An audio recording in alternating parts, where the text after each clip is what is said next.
मैं सिर्फ अपनी सोशल मीडिया की टीम को एक चीज कहना चाहता हूं कि याद रखें कि हमारे जो इदारे हैं, हम कभी भी अपने इदारों को नुकसान नहीं पहुंचाना चाहते। हमारी अगर कभी भी तनकीद हो उनके ऊपर, वो तामीरी होनी चाहिए, उनकी बेहतरी के लिए। हमारा जीना मरना इस मुल्क में है, हम किसी इदारे को नुकसान नहीं पहुंचाना चाहते। जिस तरह वो बाहर बैठ के भगोड़ा नवाज शरीफ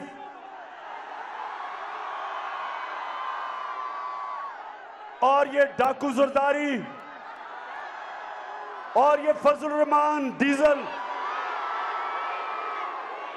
और ये life support machine Khawaja Asif, जिस तरह इन्होंने हमारे इदारों की तौहीन की है, हम कभी नहीं करते। हमारी तनकीद तामीरी होती है, लेकिन आजकल मुश्किल ये है कि जो भी ये इंपोर्टेड हुकूमत के डाकू ऊपर बैठे हुए हैं, जो भी ये गलती करते हैं, लोग वे सारों को बीच में लपेट देते हैं। लेकिन हमारा एक ही मकसद है कि हम इस इंपोर्टेड हुकूमत से जान छुड़ा के साफ और शफाफ इलेक्शंस करवाएं पाकिस्तान में। सो मेरे पाकिस्तानियों, हम वो लोग हैं जो देखना चाहते हैं कि हमारे मुल्क में सियासी इस्तेकाम आए, पॉलिटिकल स्टेबिलिटी आए। वो आएगी साफ और शफाफ इलेक्शन से, और जब साफ और शफाफ इलेक्शन से एक मजबूत हुकूमत आएगी, उसके बाद माशी तौर पे भी पाकिस्तान ऊपर उठेगा।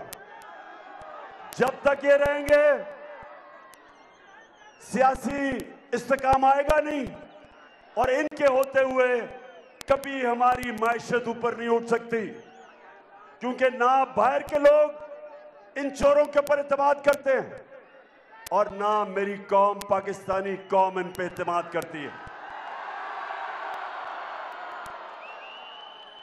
लिहाजा आज मैं अपनी सारी कौम को कह रहा हूं, तैयार हो? अब तैयार हो?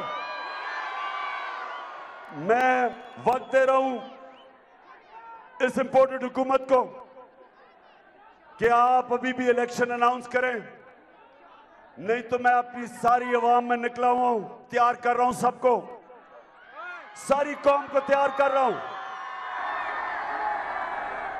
और आप सब ने तैयार रहना है कि जब मैं कॉल दूंगा तो आपने तैयार होना है, और वो आखिरी कॉल होगी। उस कॉल से पहले बेहतर यह है कि साफ और शफाफ इलेक्शन हो।